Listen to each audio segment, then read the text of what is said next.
Jamaah yang Allah Subhanahu wa taala, suami istri yang mulia baginda Rasulullah SAW dengan Khadijah, seorang istri yang tercinta dalam keadaan bersedih, kemudian mereka saling berpelukan. Jamaah yang Allah Subhanahu wa taala. Allah Akbar. Hadirin jamaah yang Allah Subhanahu wa taala, betul jamaah. Ketika jadi orang ini meninggal dahulu, meninggalkan yang mulia baginda Rasulullah terlebih dahulu, jamaah yang Allah Subhanahu wa taala, maka baginda Rasulullah SAW dalam keadaan sedih, sangat sedih jamaah. Allah Akbar. Dalam keadaan sangat bersedih.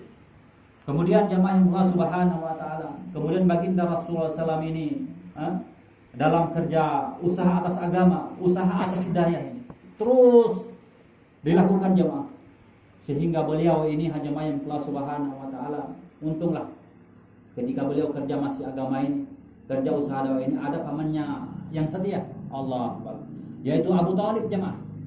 Inilah yang membuat beliau bertahan. Ini yang membuat beliau ini masih bertahan, masih tersenyum, walaupun hatinya ini ketika ditinggalkan oleh daripada istri yang tercinta Khadijah menyebabkan beliau ini terluka jemaah. Hadirin jemaah yang Allah Subhanahu wa taala, namun ketika Abu Thalib jemaah meninggal dunia juga, maka betul-betul baginda Rasulullah sangat bersedih lagi jemaah yang Allah Subhanahu wa taala. Sehingga orang-orang kafir bebas untuk menyakiti daripada beliau. Yang dahulu beliau ini orang-orang segan menyakiti beliau ketika masih hidupnya daripada Abu Thalib jemaah, paman beliau. Namun ketika meninggalnya daripada Abu Thalib jemaah, maka orang-orang kafir Quraisy bebas menyakiti daripada beliau. Sehingga diceritakan jemaah, sehingga daripada 9 tahun daripada sejak kenabian sampai wafatnya daripada Abu Thalib jamaah paman beliau, maka banyak orang-orang yang menyakiti beliau. Semakin orang-orang kafir ini jamaah makin berani menyakiti daripada beliau, sehingga beliau berniat untuk berhijrah ke Taif jamaah. Sehingga beliau berniat untuk berhijrah ke Taif. Betul.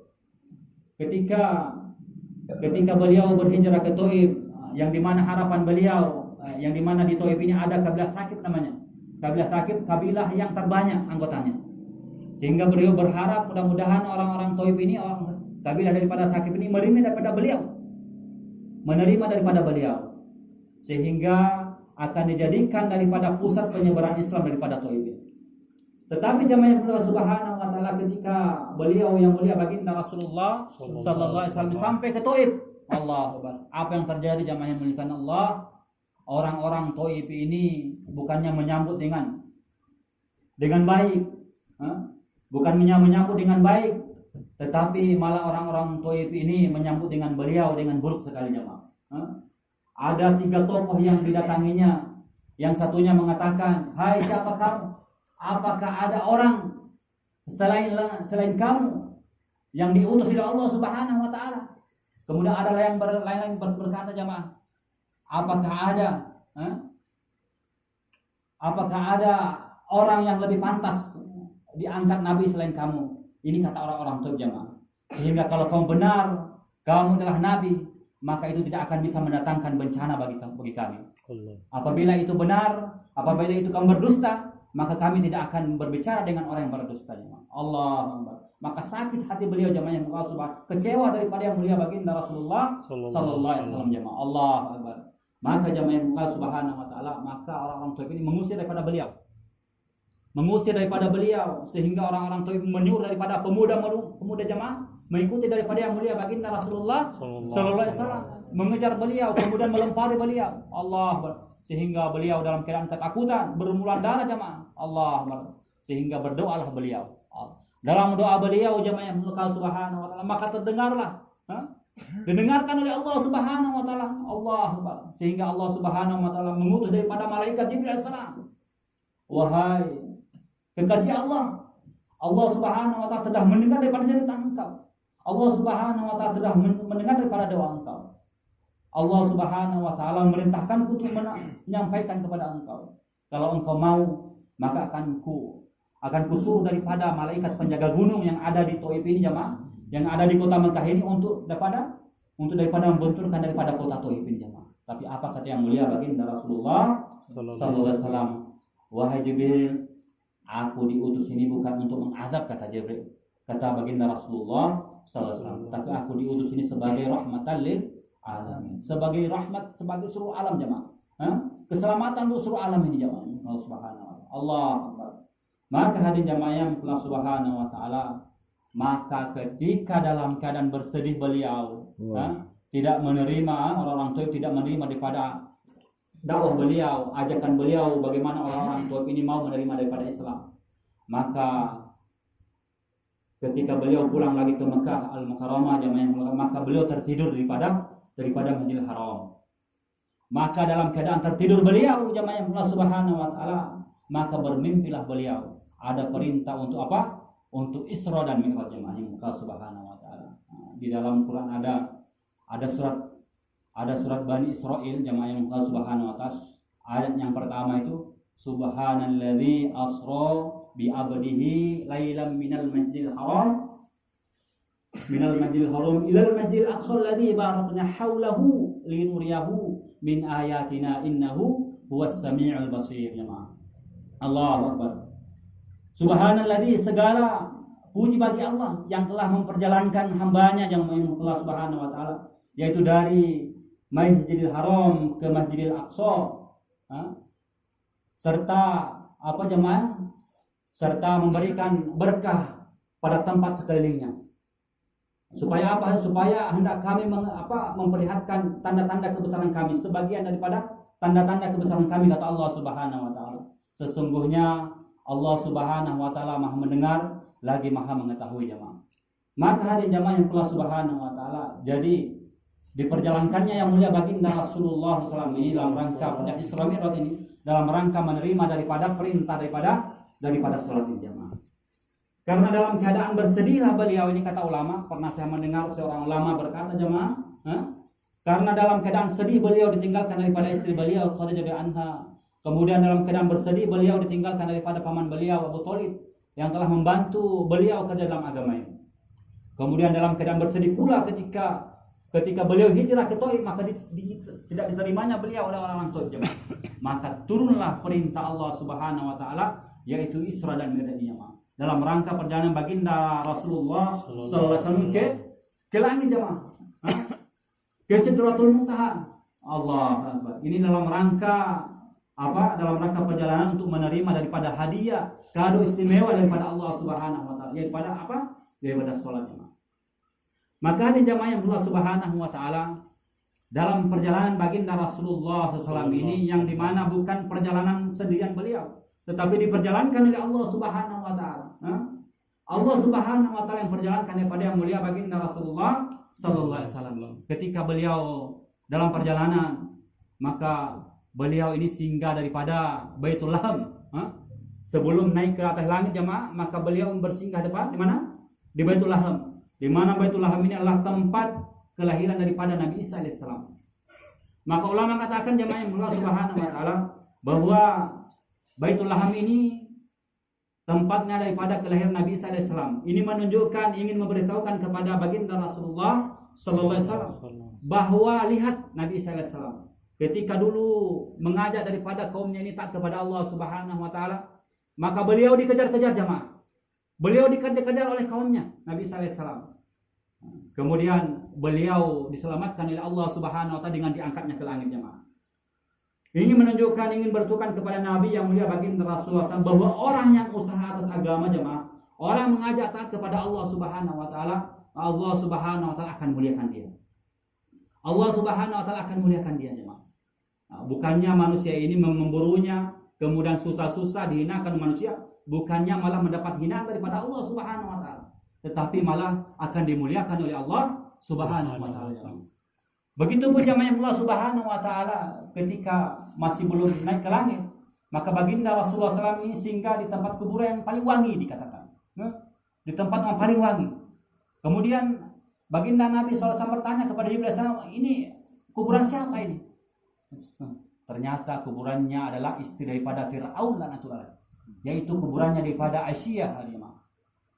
Aisyah, sehingga baginda Rasul berziarah di situ. Barulah baginda Rasulullah sallallahu alaihi wasallam ini ke atas langit. Kemudian di atas langit menjumpai daripada para nabi jemaah. Sehingga ulama katakan bahwa para nabi ini hidup di sisi Allah Subhanahu wa taala. Yang dimana mereka ini hidup di alam yang Allah Subhanahu wa taala hanya mengetahuinya. Kita tidak tahu, hanya Allah Subhanahu wa taala yang mengetahui daripada alam, daripada tempat hidup daripada para nabi alaihissalam. Kemudian baginda Rasulullah SAW berjumpa dengan para nabi-nabi yang diutus oleh Allah Subhanahu wa taala, berjumpa dengan Nabi Idris alaihissalam, berjumpa dengan para nabi-nabi yang berjumpa dengan yaitu Nabi Ibrahim alaihissalam jemaah. Allah Akbar. Ini jemaah dalam rangka apa? Dalam rangka perjalanan beliau menerima daripada perintah salat yang sangat mulia jemaah. Allah Akbar. Maka jemaah yang Allah Subhanahu wa taala sehingga ada hadis baginda Rasulullah sallallahu alaihi wasallam, salat ini adalah penyejuk mataku kata baginda Rasulullah sallallahu alaihi wasallam. Subhanallah. Kenapa? Karena dahulu beliau ini bersedih ketika ada perintah sholat jemaah, dengan sholat itu maka ini adalah pelipur laraku kata baginda Rasulullah sallallahu alaihi wasallam. Subhanallah. Maka orang yang menjaga daripada sholat yang betul-betul masuk sudah hakikat sholat dalam dirinya maka ini akan nikmat terasa, bukan kesusahan yang dia dapatkan jemaah. Subhanallah. Yang hari ini coba kita lihat tadi, tengok aja diri kita, tidak usah orang lain jemaah. Tengok dulu diri kita. Ketika ada perintah sholat, apakah ini susah kita? Masih dalam keadaan kita, ini datang lagi perintah sholat, merasa susah kita jamaah. Kenapa? Karena belum masuk itu hakikat sholat di dalam diri kita. Karena hakikat sholat daripada jamaah ini, masya Allah. Sebagaimana dahulu sahabat jamaah, ada sahabat ketika mereka ini pulang berperang, maka apa kata istri beliau? Apa kata istri mereka, istri sahabat radhiyallahu ini? Aku juga punya hak. Aku punya hak. Oh iya, aku tahu. Kalian ini istri-istri ini punya hak. Maksudnya apa? Istri-istri ini punya hak untuk ditemani. Maka aku akan menemani engkau. Maka tolong izinkan aku dulu untuk mengambil daripada wudhu, kemudian aku sholat 2 rakaat. Allah Akbar. Kemudian sahabat jamaah yang lain ketika ambil wudhu, kemudian sholat 2 rakaat sampai subuh, lupa dengan istrinya jemaah yang mengkau. Ini menunjukkan bahwa sholat ini adalah kenikmatan yang Allah berikan kepada kita jemaah. Subhanallah. Kemudian Allah Subhanahu wa taala, masya Allah, berikan ini sebagai kado istimewa ini bagi orang-orang yang betul-betul ingin berhubungan langsung dengan Allah Subhanahu wa taala. Karena ini adalah miraknya bagi orang-orang ini. As-salatu mirajul mu'minin. Salat ini adalah miraknya orang-orang beriman jemaah. Kemudian as-salatu khairul wudu. Kemudian salat ini pun jemaah adalah sebaik-baik amal yang ditentukan oleh Allah Subhanahu wa taala, yang telah ditentukan oleh Allah Subhanahu wa taala. Makanya jemaah, jadi salat yang pertama kali diperintahkan apa? Amalan yang pertama kali dipadukan oleh Allah salat. Kemudian amalan yang pertama kali pun dihisab oleh Allah, dipertanyakan oleh Allah pun salat jemaah. Kemudian sebaik-baik amal pun yang telah ditentukan oleh Allah Subhanahu wa taala pun salat. As-salatu khairun mawdu. Allah Akbar. Maka tentulah jemaah yang Allah Subhanahu wa taala, kita sebagai umat yang mulia baginda Rasulullah sallallahu alaihi wasallam jemaah, ini kita orang mulia, Pak. Orang mulia. Jadi sebaik-baik para nabi ini, sebaik nabi adalah nabi kita. Dan sebaik-baik daripada umat ada kita ini. Subhanallah. Jadi umatnya baginda Rasulullah sallallahu alaihi wasallam. Jadi jemaah jangan sampai kita ini yang dimana kita yang terbaik di hadapan Allah Subhanahu wa taala, jangan sampai kita ini tidak mau mengambil daripada tanggung jawabnya sebagaimana dulu tanggung jawabnya baginda Rasulullah sallallahu alaihi wasallam. Karena ini yang membuat kita mulia di hadapan Allah jemaah. Allah. Yang membuat kita mulia bukan kerja-kerja selain daripada kerja agama. Sebagaimana kerja dunia kita mendatangkan daripada harta kita yang membuat kita mulia, tidak jemaah. Tetapi yang membuat kita mulia ini ada kerja agama ini. Bagaimana kamu kerja agama, bagaimana agama kamu pun sempurna amalan di dalam diri kamu. Bukan cuma kita kerja kemudian amalan kita tidak sempurna. Allah Akbar jemaah. Hadirin yang Allah Subhanahu wa taala, kita buat daripada Jaulah 1, kemudian kita buat daripada UMM, kita buat daripada Jaulah 2, kita buat daripada 2,5 jam ini untuk apa? Mengenalkan daripada Allah Subhanahu wa taala kepada umat ini, kepada saudara-saudara kita. Allah Akbar. Inilah dulu kerja yang mulia baginda Rasulullah sallallahu alaihi wasallam. Sehingga kerja ini kita lanjutkan, yang ini yang membuat kita mulia di hadapan Allah Subhanahu wa taala. Kuntum khairu ummah ukhrijat lin-nas ta'budu bil ma'ruf wa tanhauna 'anil munkar wa tu'minuna billah, kata Allah Subhanahu wa taala. Jadi kita ini Pak sebaik-baik umat. Sebaik-baik umat yang Allah lahirkan kita di tengah-tengah manusia dalam kerja apa? ta'muruna bil ma'ruf wa tanhauna 'anil munkar. Jadi kerja yang dua ini yang membuat kita mulia di hadapan Allah, yaitu kerja ta'muruna bil ma'ruf wa tanhauna 'anil munkar, kemudian beriman kepada Allah Subhanahu. Kerja dakwah jemaah, kerja usaha kebaikan, kerja usaha mencegah daripada kemungkaran, kerja atas beriman kepada Allah Subhanahu wa taala. Allahu akbar. Memang hari jemaah ujian-ujian yang Allah berikan di dalam kehidupan kita, subhanallah. Jadi karena semua yang Allah berikan kita ini kehidupannya adalah ujian bagi Allah Subhanahu wa taala. Kita diberikan ujian daripada kekayaan. Allah berikan kita ujian dalam kemiskinan. Allah berikan kita ujian wanita, jemaah. Wanita ini ujian daripada Allah Subhanahu wa taala. Jadi manakala kita ini dalam ujian harta kita ini menjadi taat kepada Allah sebagaimana Nabi Sulaiman AS, kita akan mulia di hadapan Allah Subhanahu wa taala. Manakala kita ini di dalam ujian kemiskinan kita ini tetap mengamalkan agama, maka kita mulia di sisi Allah sebagaimana mulianya Nabi Isa alaihissalam.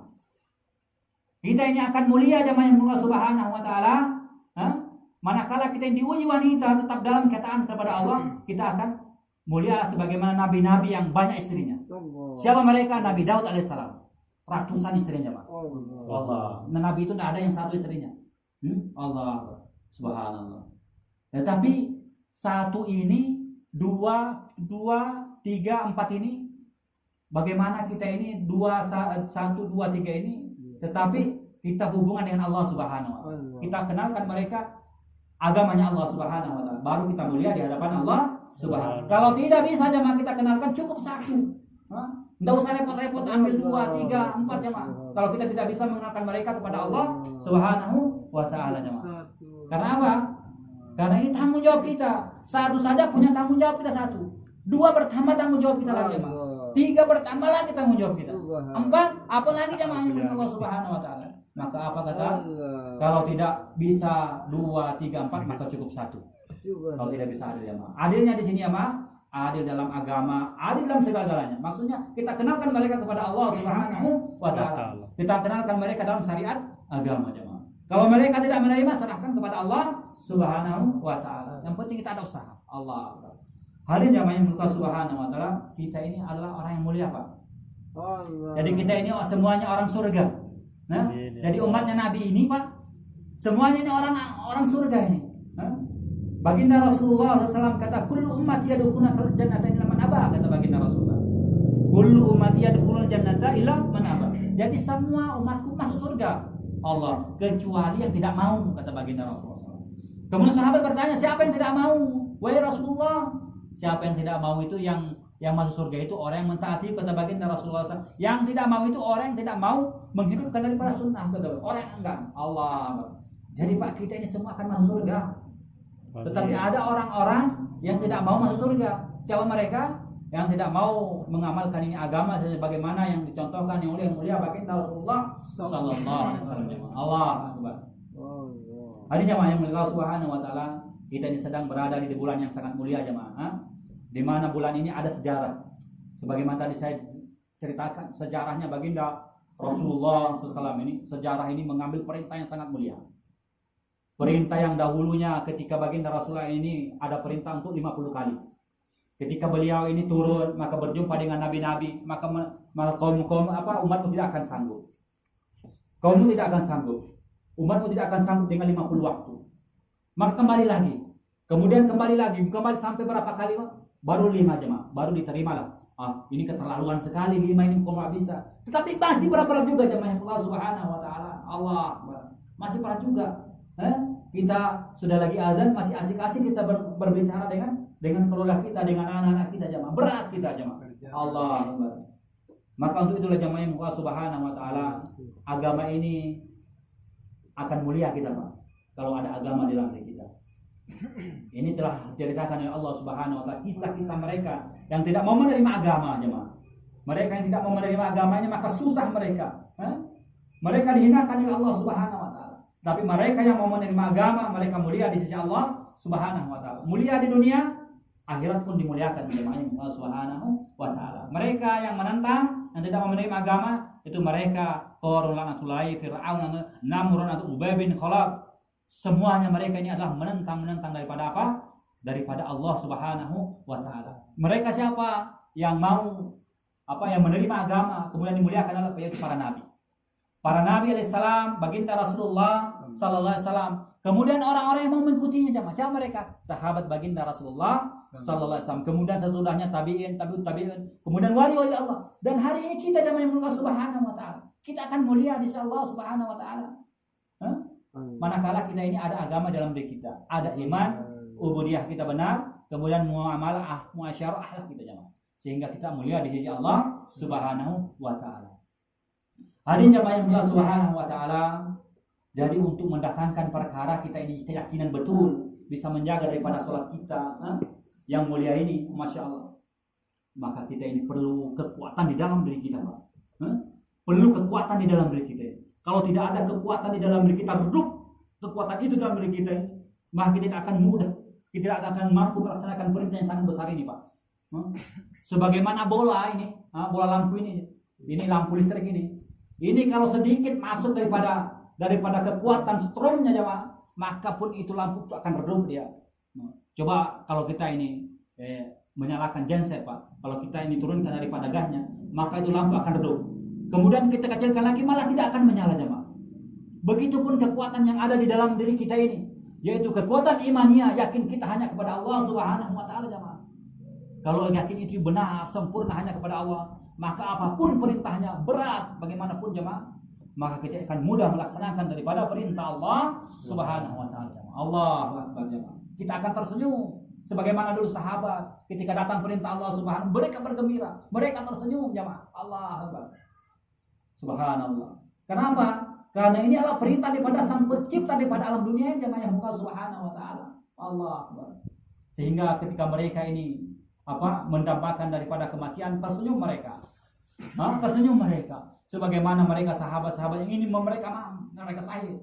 Ada yang mereka ketika ini ditombak, ketika ini mereka kena sabetan pedang, maka mereka tersenyum. Aku telah berjaya, demi Ka'bah aku telah berjaya. Allah, demi Tuhannya Ka'bah aku telah berjaya. Maka orang-orang kafir ini heran ini. Yuk, kok kena tombak, kena pedang mereka ini aku berjaya demi Tuhannya Ka'bah. Subhanallah. Ternyata apa jemaah?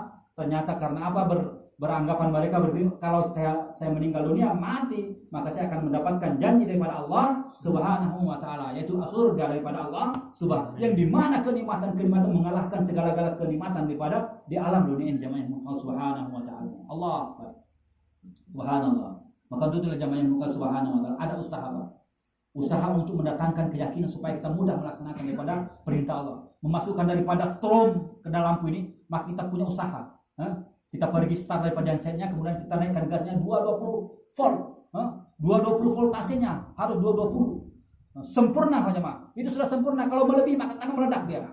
Jadi kesempurnaan daripada strom ini 220. Ini standar daripada apa? Daripada PLN 220. Jadi standar daripada keyakinan yang benar hanya 100% jemaah. Tidak boleh 99,99 jemaah. Tidak bisa. Sebab kalau ada campuran-campuran daripada yang lainnya, maka ini akan menyebabkan kita sengsara selama-lamanya di hadapan Allah Subhanahu wa taala. Yang didengar apa? 100% yakin benar hanya kepada Allah Subhanahu wa taala. Sehingga mudah, Pak. Tersenyum kita. Alhamdulillah, sudah datang lagi masuk waktu ini. Subhanallah, alhamdulillah. Saya masih diberikan umur ini. Alhamdulillah masih bisa sholat hari ini. Kalau tidak jemaah, kita akan mengeluh. Datang lagi waktu ini. Mengeluh kita jemaah. Merasa berat kita. Tetapi kalau orang yang sudah betul-betul menganggap itu adalah perintah Allah, karena yakinnya benar, maka apa? Alhamdulillah, sudah masuk waktu lagi. Saya masih bisa sholat hari ini. Masya Allah, saya masih bisa diberikan waktu, kesehatan, umur. Allah. Bisa Pak ya? Harinya besok malam ada pertemuan lagi kita nanti di Propok. Di sana ada JBH, singkatannya JBH Pak. JBH ini jur bulanan halaqah. Jadi ada laporan-laporan nanti. Kita akan melaporkan daripada kegiatan kita. Kegiatan sebulan kita ini akan kita laporkan. Bagaimana di sini agama sempurna enggak wujud di mahala kita ini? Berapa amal wujud di musola kita ini? Berapa orang yang hadir dalam jamaah kita di sini? Ini akan dilaporkan sehingga ada fikir jamaah. Sehingga kita akan diberikan, cara kamu akan begini. Kamu hidupkan ini supaya kamu banyak jamaahnya di masjid. Kamu hidupkan UMM 24 jam. Allah, maksudnya 24 5 waktu jemaah. Kita hidupkan sehingga banyak orang-orang yang mau ke ini kita pikir bersama jemaah. Ada fikir sehingga fikir itu akan mendapatkan nilai ibadah, nilai pahala di sisi Allah Subhanahu wa taala. Jadi barang siapa yang berpikir saat untuk agama, dia akan mendapatkan ibadah berapa? 76, 60, 70 tahun. Subhanallah, masya Allah. Ini yang kita hendak gimana? Sehingga pikir kita ini Pak, diberikan kita ini akal fikir ini tidak sia-sia pikir kita ini.